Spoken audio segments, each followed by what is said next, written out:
අයුබෝවන් ළමයි. ළමයි කෑ ගහනවද ලොකු සර්? ළමයි දඟයිද ලොකු සර්? ඔව්. ප්‍රින්සිපල් රැසීමකුත් තියන්න ඕනේ. ඔව්. සර් දඟ ළමයි වගේක් එනවා. කෝට්ටේ පෙන්නන්න ළමයිට ගහනවා කියලා. ගහනවා කරොත් ගුටි දෙනවා කියන්නේ.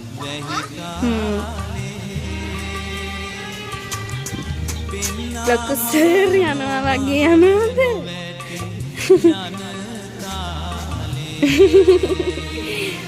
රැසීමට ළමයි ඇවිල්ලා සර් කතාවක් පවත්වන්න. The principal sir.